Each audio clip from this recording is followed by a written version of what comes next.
Pagkaalis mula sa pakikipag-usap kay Don Julio, marahas na tinungo ni Olivia ang kwarto ni Marites. Wala nang katok, diretsong bumukas ang pinto na ikinagulantang ni Marites. "Anong ginagawa mo rito?" Tanong nito, nanginginig sa gulat. Ngunit hindi natinag si Olivia. Sa malamig na tinig, ipinaalala niyang siya mismo ay binigyan ng karapatang pumili ng silid ng mismong ama ng tahanan, si Don Julio. Wala siyang utang na paliwanag. At sa huli, may patutsada siyang iniwan.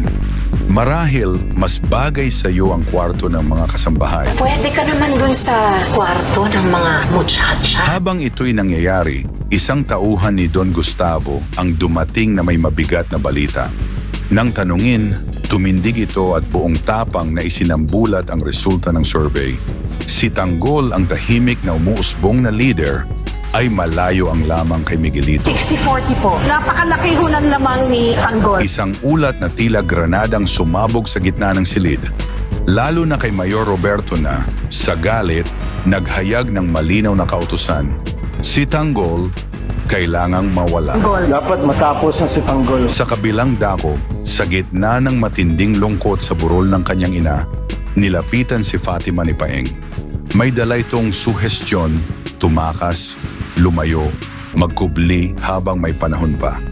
Ngunit si Fatima, pagod na sa takot, ay tila wala ng paniniwala sa kaligtasan. Kahit saan tayo magpunta, anya, makikita pa rin tayo ni Miguelito. Ang anino ng panganib ay tila laging nauuna sa kanila. Kahit saan naman tayo magpunta, sigurado ako nahanap na tayo At papatayin tayo gaya ng ginawa kay Mamo. Habang pauwi si Tanggol sa di inaasahang pagkakataon, nasilayan niya si Fatima, kasama ang kanyang pamilya. Ngunit sa halip na pagkatuwa, galit ang umalpas. Isang campaign shirt ni Miguelito ang suot ni Fatima. At para kay Tanggol, malinaw na yon ay pagtataksil. Mabilis siyang humugot ng baril at tinutok ito kay Fatima.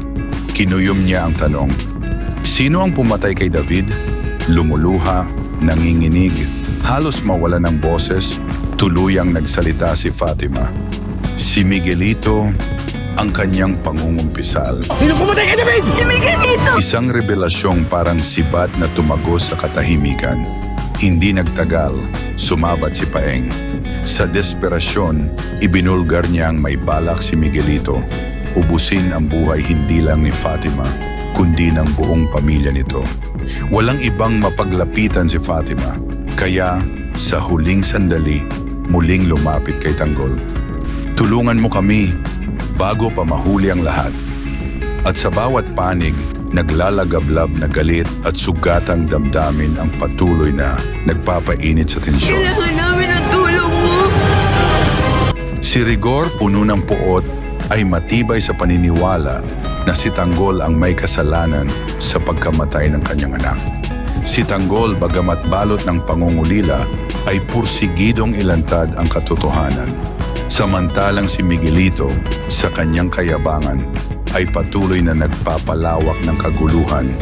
Parang isang apoy na hindi na mapapatay.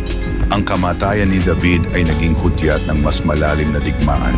Wala nang ligtas, wala nang inosente. Ang tanong na lang, kapag ang bawat panig ay naghahangad ng katarungan, sino ang may karapatang maningil? I-comment ang inyong opinion at huwag kalimutang mag-subscribe. Maraming salamat po.